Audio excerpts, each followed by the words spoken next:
the idea here is that participants share their experience and they identify issues. Like, okay, I'm going to talk about food insecurity. I'm going to talk about trash in my corner. I'm going to talk about that I don't have a park in my block. I'm going to talk about that the rent is too high, so that they can start thinking about like, what are the problems that I have in my community.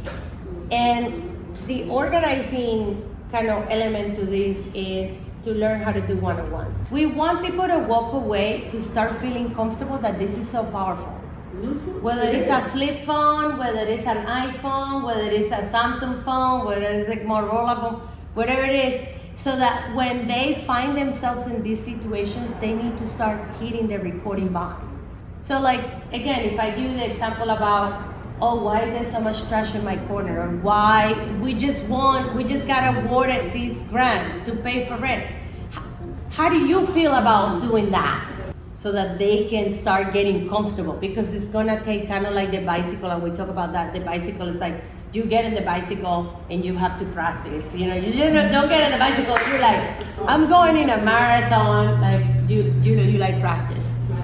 Okay, so the second session is about how to tell compelling stories to bring change. So, what are some of the parts of the stories that you need, because you only have 1 minute. So you want to make sure that you grab the pieces that you're strategic about grabbing what's the problem, what was this outcome, you know, what was the challenge. Obama used this methodology of storytelling when he did his speeches. So he connected his personal story to the collective story that we're living together, to something that is happening right now in history, right? So tomorrow we learn like those things, and it's kind of like more theory. But then tomorrow you should start thinking about, okay, what is the one like topic theme that I'm going to pick? Okay, mine is gonna be housing. Mine is gonna be food equity, or so that you can start kind of thinking about and sketching out how your video is gonna be like. In the third session, we start talking about putting together a script. And I want you to think about a script not as something that you're gonna go sell in Hollywood, that you're gonna go to Netflix and give them a script. But something that you can have a piece of paper and start writing, like, I'm tired of the trash in my community. I'm gonna speak to 3 people. I'm gonna interview them. I'm gonna record it. I'm gonna get the highlights. I'm gonna talk about my own story, and so that people can start like putting in like on paper what they want, so that we can become more sophisticated content creators. Okay, so the fourth session is like, how do you present yourself in the camera? Because like a lot of us were not like born making videos or anything like that. You're ready. I wasn't even born with a cell phone. You know what I mean? Like, I think for a lot of young people, it's intuitive.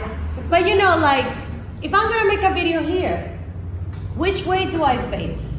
Where the light is hitting you the best? This way. There you go. We're gonna give you those little hacks. Like, that you like, oh, the lighting is in front of you. Oh, that maybe we can show behind us what the problem or the solution was. So you become like strategic about like making your video. So this is about like, how do you act out the scene? How you like, okay, so si voy a entrevistar a Doña María, and if I'm gonna interview you, so how do I divide those two things? So like again, this is a lot about being maybe more disciplined and more sophisticated about making like a video for your social media or for your gala, or to send it to the city council members. We at some point we wanted these videos to be something that you can tweet to your city council member and say, the rent is going up and you're not helping. Are you gonna help vote no on this? Or what, so something that people can like utilize, because we're in a whole other era of advocacy and organizing. We're gonna go over editing. Very simple editing. You don't need like fancy machines, you don't need like computers. Like, how do you edit with whatever you have in your computer, on your phone? And you're gonna have so many videos, it's gonna be like 10 minutes of videos, and then how you say like, oh, which part do I pick? You know, so it's like all those little pieces. And then we have a culmination event where we all show each other our minute and a half video, and we can give each other feedback. And you can say, I wanted to hear more about your interview with her. You should maybe do more of that and less of walking, or filming the street or so. So this is more or less what is in the curriculum now. We're talking about things that can be distributed on social media in these digestible ways, but also filmmaking itself, like the craft of filmmaking. Like you have the tools, even though these phones are presented to you as something that you can just post on social media, you have the tools to actually make a quality film.